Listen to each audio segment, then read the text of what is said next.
Anne Guidour, bonsoir. Bonsoir. Merci d'être avec nous. Vous êtes éditorialiste à TV5 Monde. Alors, la mort de cet adolescent a été filmée et diffusée sur les réseaux sociaux. Elle a provoqué un émoi considérable, déclenché 4 jours d'émeutes en France.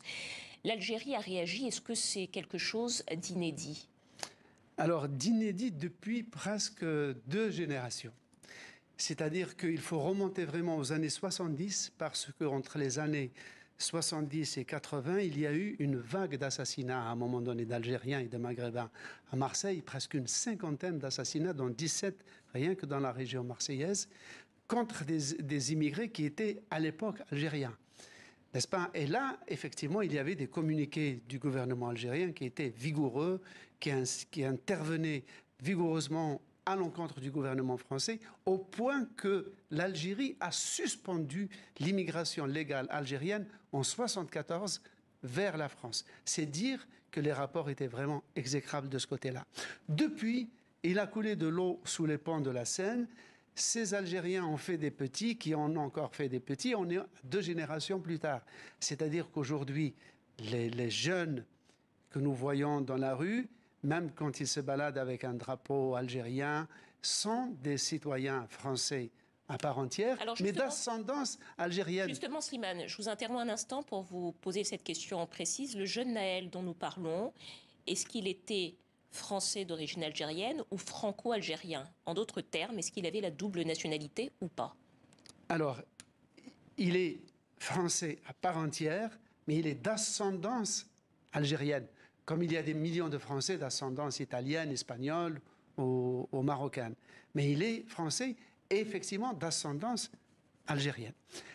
Ce qui est inédit, pour revenir à votre mot par rapport à ce communiqué, c'est que ce n'est pas la première fois qu'un Français d'ascendance algérienne défraye la chronique, soit pour des succès littéraires, des triomphes sportifs, soit pour des faits de violence ou pour un événement tragique comme celui qui s'est déroulé à Nanterre. Ce qui est nouveau, c'est que le gouvernement algérien, par l'entremise de ce communiqué, intervient dans le débat interne, alors que le président Macron est intervenu d'emblée pour dire que c'est une tragédie, que le gouvernement algérien incite le gouvernement français, c'est-à-dire le gouvernement algérien reconnaît une sorte de protection. Alors, à votre avis, pourquoi, justement, est-ce qu'il y a cette intervention inédite, dites-vous, du gouvernement algérien, aujourd'hui, pour la mort de ce jeune homme, ce qui n'a jamais été fait, quasiment pas, dans le passé? Cela intervient dans un contexte de dégradation, d'une dégradation des rapports franco-algériens, dégradation qui ne veut pas dire son nom, car officiellement, tout va très bien. Les 2 présidents, Emmanuel Macron et Abdelmadjid Tebboune, s'entendent très très bien.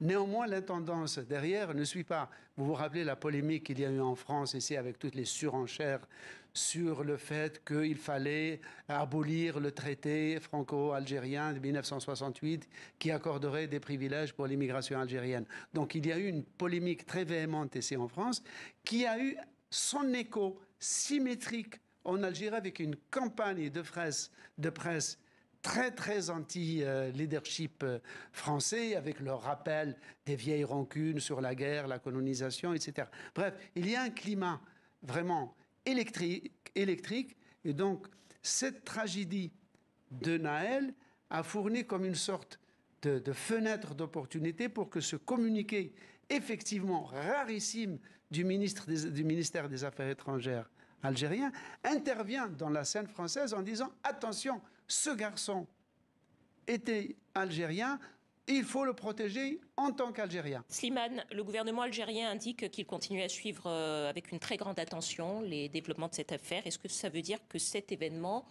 pourrait impacter la relation déjà délicate, peut-être même difficile, entre les 2 pays, en quelques mots? Il en rajoute une couche, mais je pense que c'est fini. Là, le prétexte a été utilisé, il y a une pique polémique, il y en aura une autre probablement d'une partie française contre le leadership algérien, mais je pense que ça va s'arrêter là, car on ne spécule pas décemment sur la mort d'un homme, qui plus est un enfant. Slimane Seguidour, éditorialiste à TV5 Monde. Merci à vous, Slimane.